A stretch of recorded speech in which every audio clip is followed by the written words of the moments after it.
Welcome to the Spin Getting Started tutorial. In this video, we're going to learn how to set up your first Spin runtime. We're going to go through the add connection workflow, and in this case, we're going to add a Kubernetes connection. And then we're going to create and run your first Spin notebook. If you'd like more information, you can visit our website at www.siftd.ai or email us at info@siftd.ai.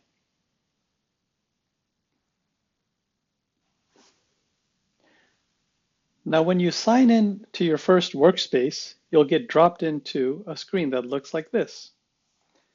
The first thing you'll want to do here is add a runtime.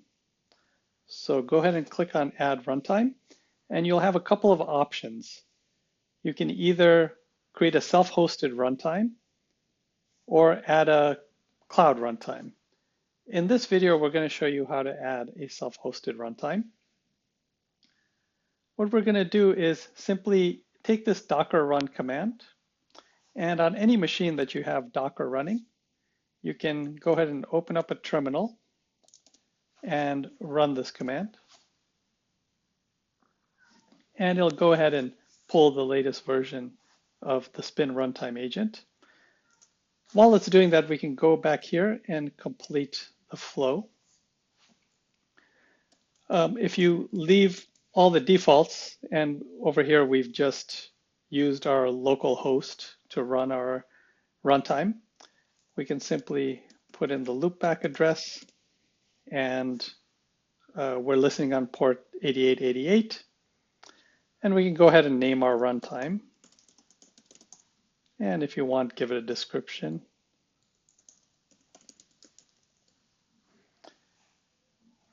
And we can see if we're ready to go. And it looks like our runtime was created successfully.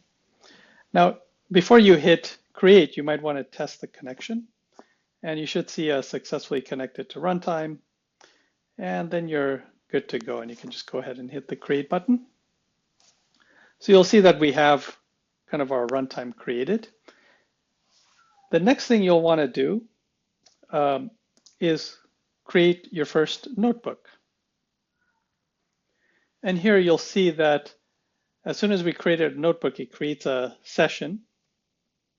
And you want to make sure that you see this green connected to sign here.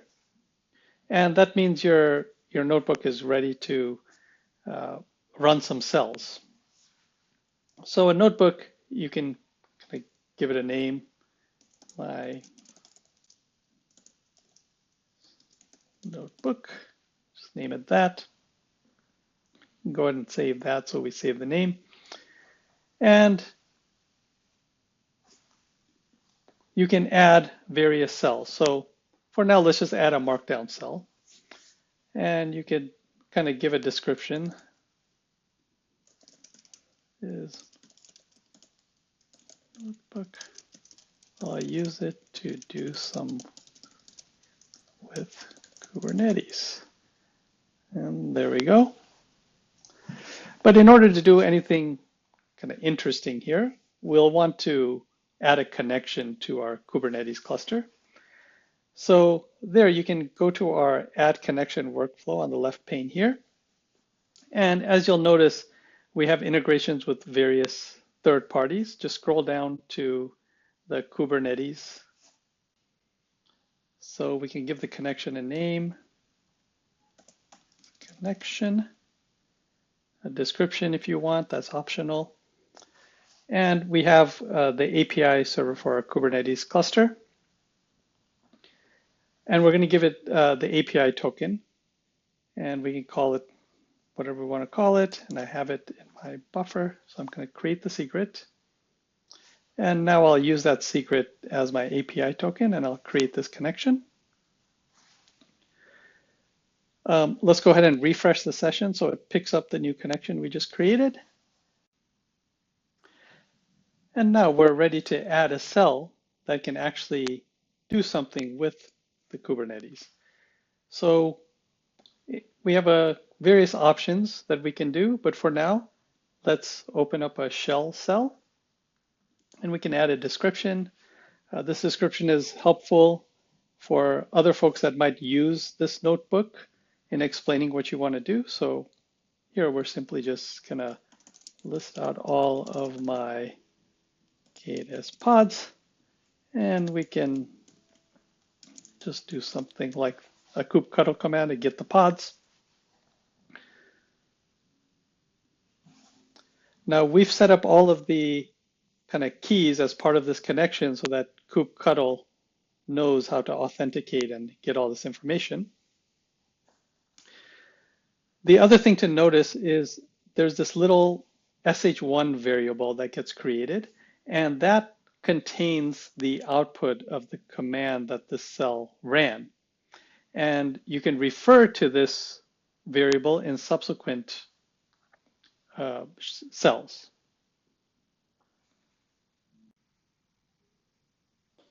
To demonstrate this, let's go ahead and add a Python cell.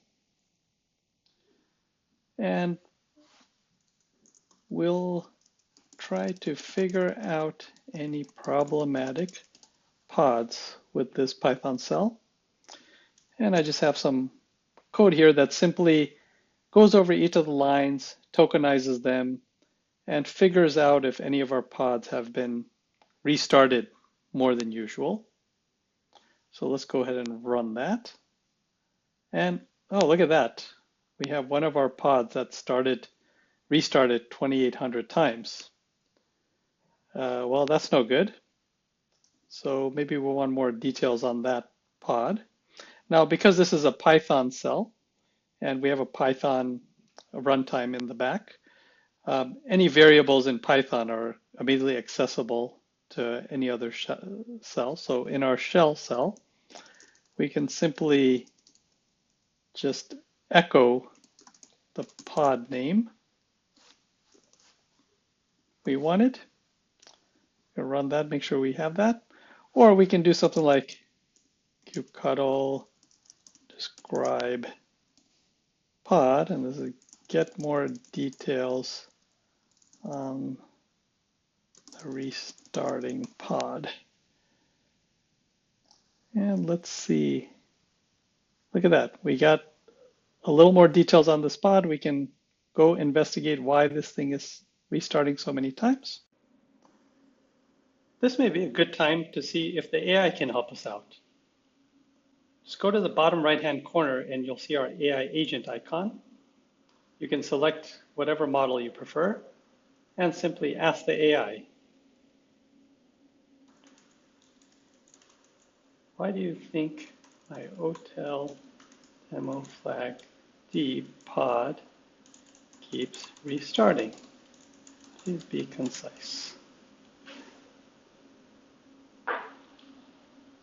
The AI agent is able to use the cells that we have defined as tools, and it's able to run them and interpret the results of these cells.